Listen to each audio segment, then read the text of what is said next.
bonjour à toutes et à tous et bienvenue dans ce nouvel épisode de WWE News.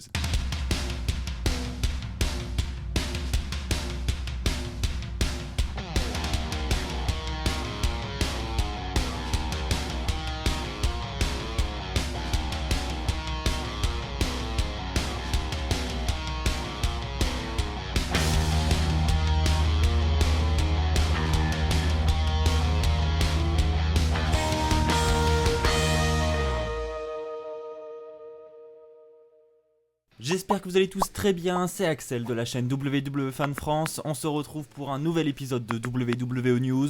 Il y a eu WWE Backstage à l'instant diffusé sur la Fox et donc beaucoup de news ont été annoncées durant cet épisode. Vous le savez, chaque semaine généralement, on a des breaking news qui sortent lors de cette émission. Donc je vais évidemment vous en parler au travers de cette vidéo. Mais ce n'est pas tout, je vais aussi revenir avec vous sur d'autres news qui ont fait surface sur la toile durant les derniers jours. Nous allons parler du Big Show, nous allons parler d'une prolongation de contrat, nous allons parler d'un retour d'une légende à SmackDown qui aura lieu cette semaine et je vous ferai également la preview de tout le show de SmackDown qui aura lieu en fin de semaine. Ceci étant dit, c'est parti, commençons avec le Big Show. Vous le savez, il a fait son retour la semaine dernière lors de Raw. Il est venu aider Kevin Owens et Samoa Joe pour faire face à Seth Rollins et au EOP, à ce nouveau clan qui domine Raw chaque semaine. Et donc, c'était une surprise pour tout le monde, y compris pour le Big Show qui ne savait pas qu'il allait revenir durant cet épisode de Raw, donc il l'a appris lui aussi au dernier moment. Donc c'était vraiment une énorme surprise.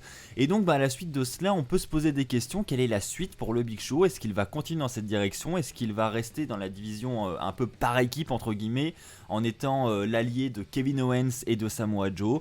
Eh bien la réponse serait non. Visiblement, ces plans vers le Big Show auraient été des plans à court terme. Le Big Show aurait été un petit peu le bouche-trou entre guillemets pour faire face à Rollins et EOP. Les officiels auraient pour plan de retirer le Big Show de cette storyline. En fait, l'idée serait que maintenant Rey Mysterio termine sa rivalité avec Andrade qui devrait prendre fin la semaine prochaine à Raw dans le ladder match. On rappelle que Rey Mysterio et Andrade vont s'affronter pour le titre des États-Unis dans un match de l'échelle. Et donc à cette occasion, ça devrait sonner la fin de la rivalité entre Andrade et Rey Mysterio, ce qui voudrait évidemment dire que Andrade remporterait le match. Honnêtement, je suis assez surpris par cette news parce que je pensais réellement que la rivalité entre Rey Mysterio et Andrade allait durer encore un petit moment, qu'elle allait être prolongée, que les deux allaient très certainement se retrouver durant le Rumble match. Enfin bref, je voyais vraiment une suite pour cette rivalité. Je pensais pas qu'elle allait s'arrêter comme ça, et après tout ça reste des rumeurs, donc peut-être qu'elle continuera, mais en attendant, visiblement d'après les news qui nous viennent de ces sites américains, on aurait la fin pour le Big Show dans cette storyline, et on aurait l'arrivée de Rey Mysterio très bientôt à la suite de sa rivalité pour le titre des États-Unis. Donc Rey Mysterio viendrait soutenir Kevin Owens et Samoa Joe,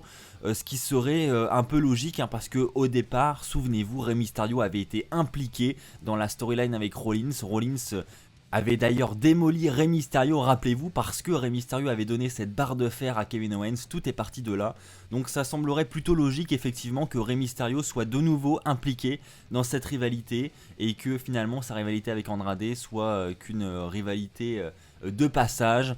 Il est donc intéressant de se demander quelle est la suite pour le Big Show. Est-ce qu'il va de nouveau être retiré de la télévision et est-ce qu'il va de nouveau disparaître?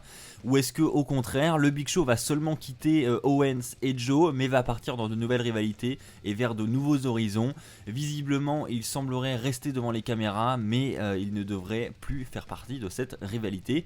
Où va-t-il aller? Je vous laisse faire vos suggestions dans les commentaires. Parlons maintenant d'une prolongation de contrat, c'est Elias qui a prolongé son contrat. Cela a été révélé dans le dernier épisode de WWE Backstage, donc l'épisode de la nuit dernière. On nous dit qu'il a signé un contrat de plusieurs années avec la fédération. On n'a pas le nombre d'années exact, on n'a pas non plus l'argent qu'il y a sur ce contrat, mais visiblement Elias, le musicien de la WWE, a prolongé son contrat, et donc c'est une plutôt bonne nouvelle je trouve, je suis assez fan de Elias.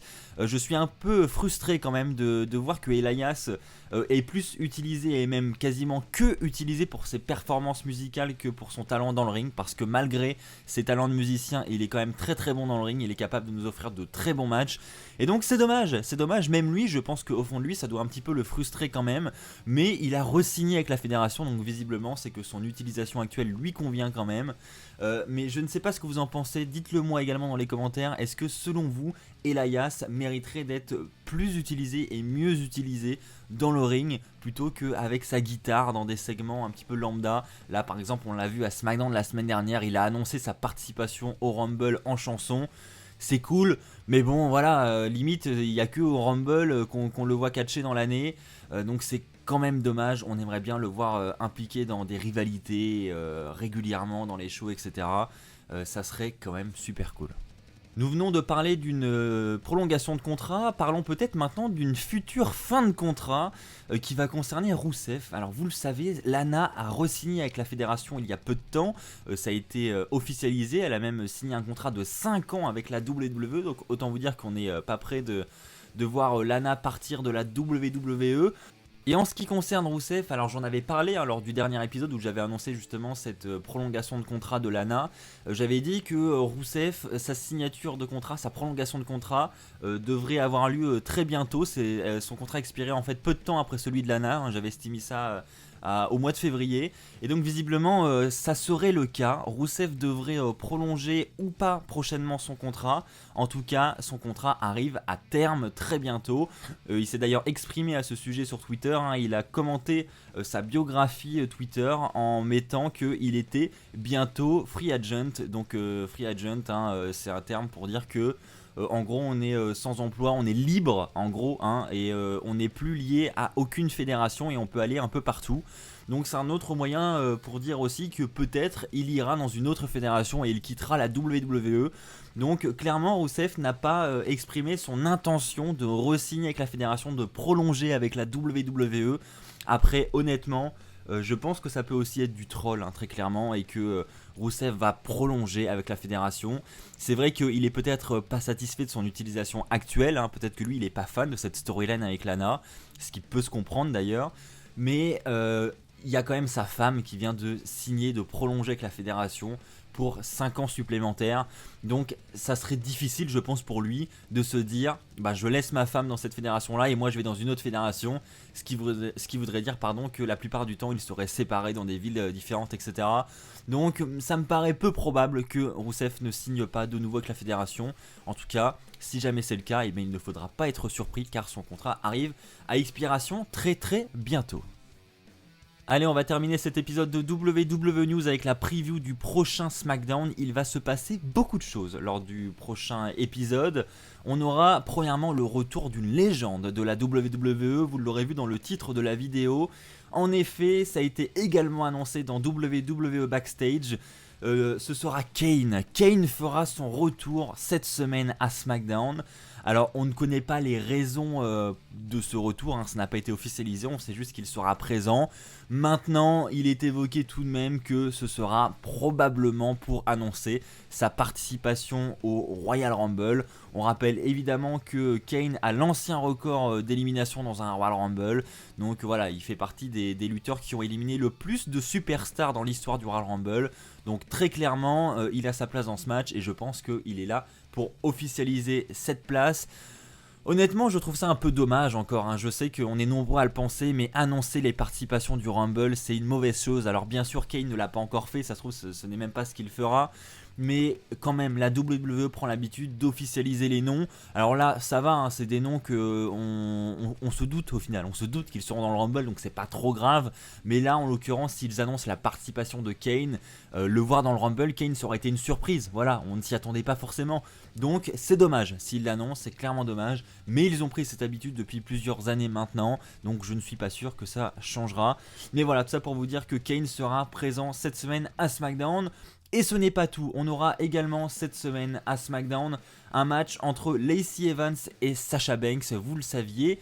La semaine dernière, elle devait s'affronter en 1 contre 1, Sasha Banks n'était pas présente à SmackDown. Et donc le combat n'a finalement pas eu lieu et il a donc été reporté à cette semaine. Donc est-ce que Sasha Banks sera là cette semaine? Est-ce qu'elle pourra faire face à Lacey Evans? Ça, nous verrons ça dès vendredi soir. Un autre point qui a été officialisé pour le prochain SmackDown, c'est un match de table. Oui, nous aurons un Tables match à SmackDown cette semaine. Il aura lieu entre Bobby Roode, ou Robert Roode, pardon, excusez-moi, décidément j'ai vraiment du mal avec ce nom, et Roman Reigns. Donc les deux sont toujours en rivalité, enfin du moins c'est surtout King Corbin qui est en rivalité avec Roman Reigns, et donc il envoie ses alliés au front. Là en l'occurrence ce sera Bobby Roode et ce sera un match de table. Donc belle annonce, hein, je trouve, ça fait plaisir encore une fois d'avoir des stipulations comme ça dans les shows hebdo, c'est assez rare, hein, tout comme le ladder match qu'on aura la semaine prochaine à Raw. Je trouve que c'est trop rare malheureusement, et ça fait plaisir d'avoir de l'innovation comme ça envers les stipulations dans les shows hebdo, ça fait longtemps qu'on n'en a pas eu. On aura également le retour de John Morrison dans les rings de la WWE. Il va effectuer son premier match depuis sa nouvelle signature de contrat. Ce sera face à Big E, un match 1 contre 1. Évidemment, il y aura Kofi Kingston dans le coin de Big E et le Miz dans le coin de John Morrison.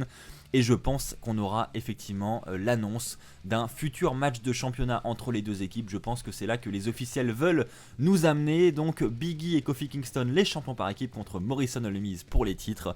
Ça devrait être annoncé probablement pour le Royal Rumble, je pense. Voilà, c'est ainsi que s'achève cet épisode de WWE News, j'espère qu'il vous aura plu. Si c'est le cas, je vous invite à lâcher un pouce bleu, je vous invite à vous abonner et à activer la petite clochette pour ne pas rater les prochaines vidéos qui sortiront sur la chaîne. On se retrouve très très vite, d'ici là portez-vous bien, et puis comme d'habitude n'oubliez pas, soyez toujours très très fiers d'être fan de catch. Allez, bye tout le monde.